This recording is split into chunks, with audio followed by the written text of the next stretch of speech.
I'm Fiona Rogan and I'm the learning manager here at the chapel. And in 1997, a large steel and aluminium canopy was erected over the chapel to help it to dry out. That process took 10 years, and at the end of that period, we were ready to start the conservation programme. But before we could do that, we had to find out exactly what condition the chapel was in. We approached Historic Scotland and the Glasgow School of Art's Digital Design Studio, who had some very sophisticated 3D laser scanning technology which they were beginning to use with historic buildings. The aim of this survey was to get a really accurate picture of the chapel's condition now, so that it would inform the conservation work. For example, it was important to know if the building was structurally sound enough to be able to walk on the roof. That's one simple example.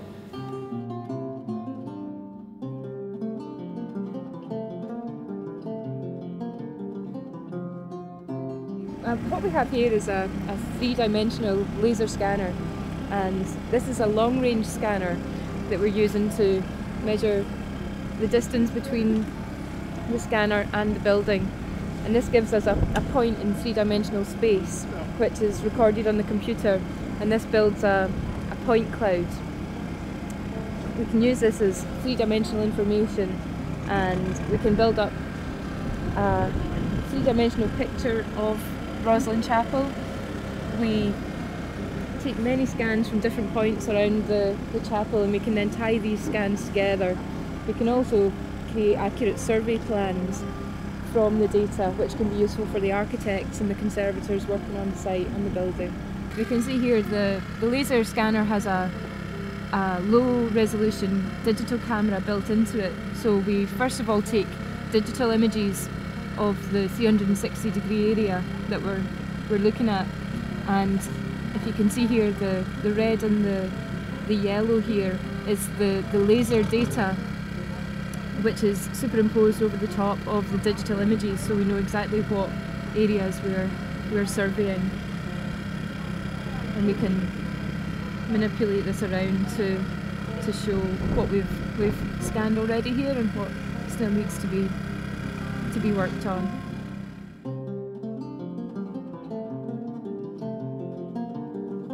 Today we're using a 3D laser scanner to digitally document the inside or the interior of the chapel.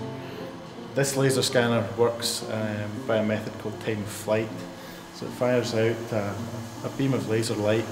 When this hits an object, it bounces back. The scanner records the time that that's taken and is then able to work out a distance. This particular scanner does this up to 50,000 times a second. What we can then do is scan from a variety of different positions. In here, we think it'll be about 40 or 50 different scans. We then join that together and complete a full 3D picture of the interior of the chapel. We're also scanning the exterior of the chapel. We can then join the two data sets together, and by combining them, we can then look at the chapel in never seen before ways, where we can take cross sections through the data. We can analyse that, use it to aid in the conservation, use it to take measurements from, and from there we can develop 3D models and digital content.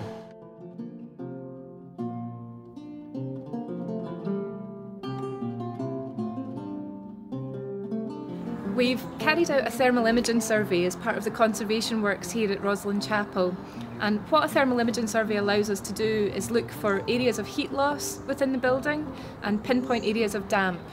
So using infrared technology, it lets us accurately display in a picture form where the problems are within the building. So there we're looking at the junction between the original chapel wall and the addition and the baptistry. And at the junction between the original wall and the later addition, there's you can see the temperature difference. There's heat coming out of the junction, which shows that the stonework and the new addition isn't properly bonded into the original structure.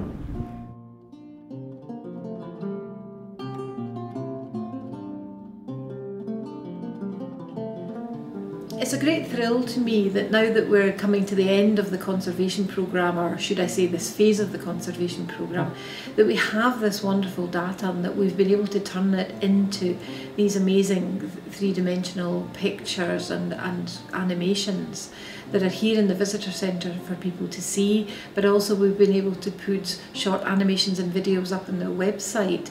People who've never been to the chapel or will never be able to come to the chapel can see up close and personal what Rosslyn Chapel is all about.